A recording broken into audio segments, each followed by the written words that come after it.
Всем привет, с вами Лиза. Сегодня поговорим на такую тему, как же можно убедить родителей отпустить вас в Америку. На самом деле я знаю, что для многих студентов это проблема, такой вопрос, да, потому что родители категорически не хотят слышать об участии в этой программе, и в большинстве случаев дело не в деньгах, да, а дело именно в каких-то опасаниях, да, опасаниях, есть такое слово, в общем, каких-то страхов ваших родителей в том, что вы еще недостаточно взрослые для этого, что вам еще рано и так далее и тому подобное. Поэтому я расскажу вам и поделюсь советами, которые вам реально могут помочь убедить ваших родителей в том, что вы на 100% готовы к участию в программе и к поездке самостоятельной в Америку.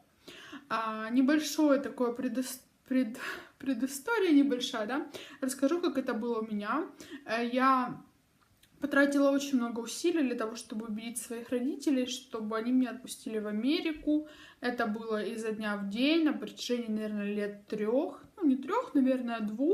Да, вот когда я узнала об этой программе, я стала постоянно о ней говорить, каждый божий день.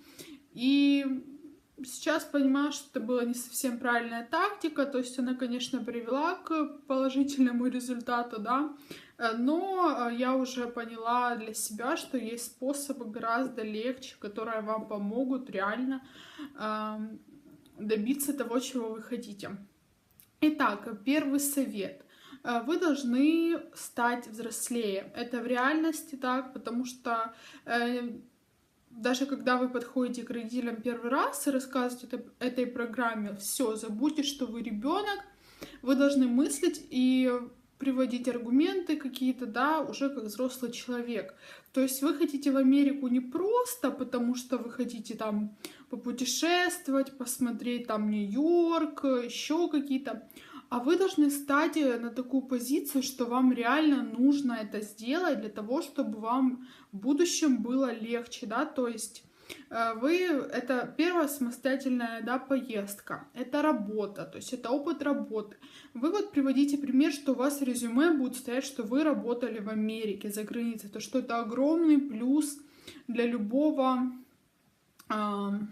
работодателя, то есть он возьмет вас гораздо быстрее, нежели человек, который никогда нигде не был, и у него не было, скажем так, ни практики языка. Это я говорю о том, кто хочет, да, в какие-то фирмы, где нужен английский. А потом вы должны убедить, что да, вам нужно английский подучить, вы хотите попробовать поработать.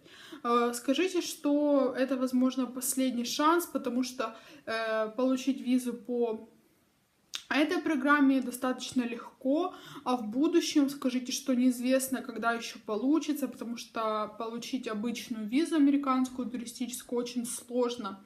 Поэтому вот все. Не говорите, что вы умрете, если не поедете, еще и так далее. То есть станьте взрослыми. Первый совет.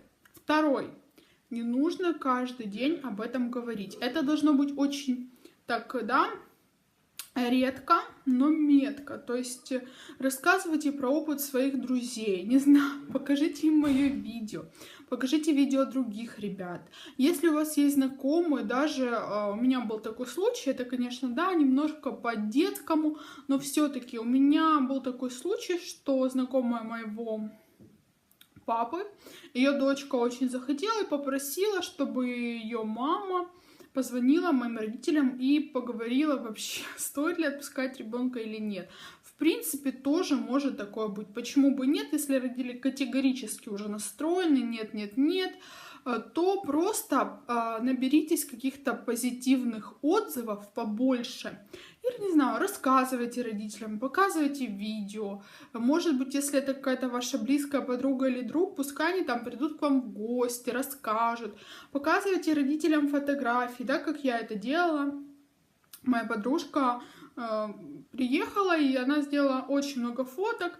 Я показывала своим родителям, конечно, восхищалась, как мне очень нравилось, да. То есть это такие мелочи, но по чуть-чуть, потихонечку, все-таки-то можно и прийти к цели. И я говорю, я к ней пришла за 2 года с чем-то, потому что я неправильно делала. Я просто каждый день изо дня в день говорила, как же я хочу в Америку, что я просто не знала, что со мной будет, если я не поеду. Но это неправильно, да? То есть смотрите, побольше позитивных примеров, побольше, не знаю, восторгов, да, заработки, потому что многие ездили и зарабатывали хорошо. То есть это возможность вам что-то купить себе, это возможность посмотреть мир, это возможность, ну то есть вот такие вот моменты, которые реально мне очень помогли. И я надеюсь, что ваши родители вас отпустят, просто, да, не будьте сверхэмоциональными, будьте размеренными, спокойными, когда говорите об Америке.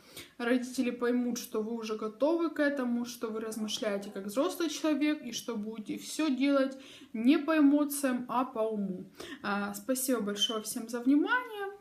До новых встреч. Подписывайтесь на мой канал. Пока-пока.